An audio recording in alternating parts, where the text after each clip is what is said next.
Ikamatha video ya msiku la lero mukhala mutadziwa top 10 ya maiko amene ndi aku Africa ndipo ali ndi asilikali amphamvu kwambiri, kapena kuti asilikali awo ndi amphamvu kuposa maiko ena onse. Dzina langa ndine Sam Mavita, tiyeni tikhale limodzi.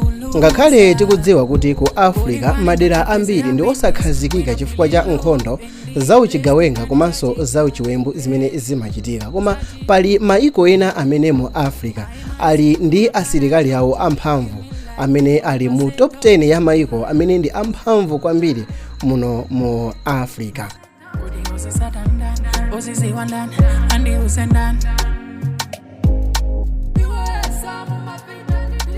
Pa namba 10 pali dziko la Libya. Dziko ili lili pa namba 76 pa dziko lonse lapansi, ndipo iwowa ali ndi ndege zapamwamba monga za jet, ndipo iwowa asilikali ochuluka ali ndi ma jet amene amagwiritsa ntchito kapena akhonza kugwiritsa ntchito nthawi ya nkhondo.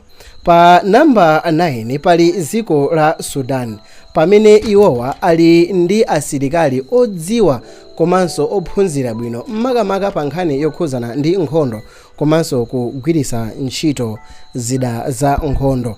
Pa namba 7 pali dziko la Tunisia. Ili limapanga bajeti yapamwamba kwambiri ya asilikali.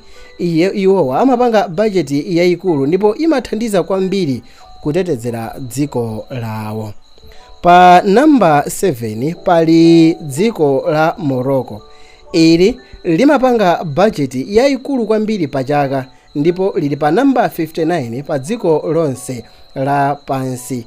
Military yawo chaka chatha anaononga ndalama zokwana 5.5 billion US dollars pa nkhani yokhuzana ndi military kapena kuti nkhani yokhuzana ndi chitetezo cha mdziko makamaka ku nthambi imeneyi ya asilikali.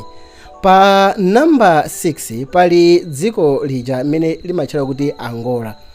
Asilikali aku Angola ndi asilikali amphamvu kwambiri. Iwowa ali pa namba 56 pa dziko lonse.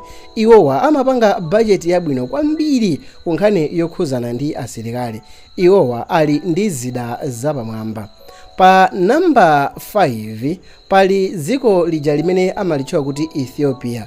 Iwowa ali pa namba 52 pa dziko lonse lapansi, ndipo bajeti ya military ya dziko la Ethiopia imaposa 2 billion US dollars, ndipo iwowa ali ndi asilikali okwana 160,000. Pa namba 4 pali South Africa. Awawa timawadziwa bwino. Iwowa ali pa namba 40 pa dziko lonse lapansi. Iwowa ali ndi asilikali amphamvu kwambiri, ali ndi galimoto zapamwamba. Iwowa alinso ndi ndege komanso kuphatikizapo chuma chimene amayika ku bajeti ya asilikali yawo ndi yabwino kwambiri moti samakhala moyo ofinyika. Pa namba 3 pali asilikali amdziko la Nigeria amene iwowa ali pa namba 3 mu Africa yonse, koma pa dziko lonse lapansi ali pa namba 31. Izi zili chonchi motengera ndi tekinoloji yapamwamba imene dzikolo imagwiritsa ntchito. Bajeti yawo imene amayika ku military ndi yabwinonso kopambana kwambiri. Iwowa ali pa namba 3. Ndisanakuzeni dziko limene lili pa namba 2, ndipemphe kuti video iyi muchite like. Pa namba 2 pali military ya dziko la Algeria. Iwowa ali ndi bajeti yamphamvu imene amayika ku military, ndiponso iwowa ali ndi zida zapamwamba kwambiri monga ndege komanso zida zina zamlengalenga ngati madrone ndi zina. Iwowa pa dziko lonse lapansi asilikali aku Algeria ali pa namba 26. Ndisanakuzeni amene ali pa namba 1, ndipemphe kuti muchite subscribe. Pa namba 1 pali military ya dziko la Egypt. Iwowa ali motero kamba kuti dziko la Egypt limayika chuma chochuluka kwambiri ku nkhani yokhuzana ndi asilikali. ndipo mchaka chino cha 2025 asilikali a Egypt ali pa namba 19 pa dziko lonse lapansi.